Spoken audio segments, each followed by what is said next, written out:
Hi hello అందరికీ నమస్తే. అందరు ఎలా ఉన్నారు? మీరు అందరూ బాగుండాలని మనస్ఫూర్తిగా కోరుకుంటున్నాను. అలాగే ఈరోజు రెసిపీ వచ్చేసి చూసేది కదా మల్టీగ్రెయిన్ ఉప్మా అండి. ఇది చాలా చాలా బాగుంటుంది. అన్ని పప్పులతో కలిపి చేసింది. ఇది ప్రతి ఒక్కరు కూడా తినవచ్చు. అందరూ కూడా ట్రై చేయండి. ఇది ఎలా తయారు చేయాలి వీడియోలో చూపిస్తాను.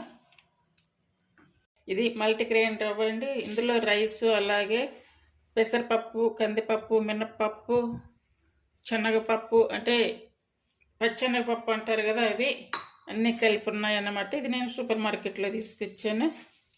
ఇది వచ్చేసి నేను 1 కప్ అయితే తీసుకున్నాను. స్టవ్ మీద ఒక పాత్ర పెట్టేసుకుని ఇందులో 1.5 టేబుల్ స్పూన్ ఆయిల్ వేసుకోవాలి.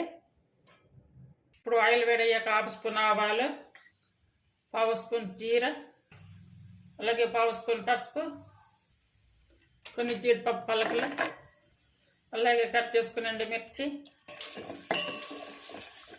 ఇప్పుడు ఇవి ఇలా చిటపట్లాడుతూ జీడిపప్పు వేగాయి కదా, ఇప్పుడు సన్నగా కట్ చేసుకున్న అల్లం ముక్కలు, అలాగే బఠానీ, కట్ చేసుకున్న ఉల్లిపాయలు, అలాగే సన్నగా కట్ చేసుకున్న కరివేపాకు, క్యారెట్స్, అలాగే సన్నగా కట్ చేసుకున్న టమాటాలు, ఇవన్నీ వేసుకొని మంచిగా వేయించుకోవాలి. ఇప్పుడు ఈ తాలింపు అంతా కూడా ఇలా వేగింది కదా, ఇప్పుడు వచ్చేసి వాటర్ తీసుకోవాలి.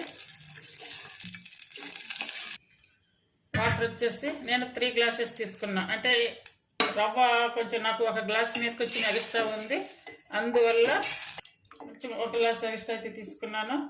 అంటే 1-2 పడితే కరెక్ట్గా బాగా పొడి పొడిగా, అంటే మనకి రైస్ ఎలా పొడి పొడిగా ఉంటుందో అలా ఉంటుంది అన్నమాట. ఇప్పుడు టేస్ట్ సరిపడే సాల్ట్ వేసుకోవాలి. ఫుల్ ఆన్ మీద పెట్టేసుకొని వాటర్ అయితే మరిగే వరకు ఉంచుకోవాలి. వాటర్ ఇలా మరుగుతున్నాయి కదా, ఈ మరిగే టైంలో ఈ రవ్వ వేసుకోవాలి. నేను ఇందులో పచ్చిమిర్చి అయితే వేయలేదు. మీకు కావాలనుకుంటే కనుక పచ్చిమిర్చి వేసుకోవచ్చు. ఈ రవ్వ వేసుకున్నాక అంతా కూడా బాగా కలిపేసుకొని సిమ్ మీద పెట్టుకోవాలి. సిమ్ మీద పెట్టుకొని ఉడికించి, ఇది ఉడకడం కొంచెం లేటుగా అవుతుంది, అందువల్ల సిమ్ మీద పెట్టేసుకోవాలి. ఇందులో కొంచెం నెయ్యి అయితే వేసుకోవాలి. ఇది స్టీల్ కదా, కొంచెం మధ్యలో కలుపుకుంటూ ఉండాలి, లేదంటే కనుక అడుగంటుకొని పోతుంది తొందరగా. చూడండి, ఇది మధ్యలో ఇలా కలుపుకుంటూ ఉడికించుకోవాలి. చూడండి, అడుగు కూడా అయితే ఏం అంటుకోలేదు. చూడండి, అంతా కూడా కరెక్ట్గా వచ్చేసింది. ఈ టైంలో స్టవ్ ఆపేసుకోవాలి.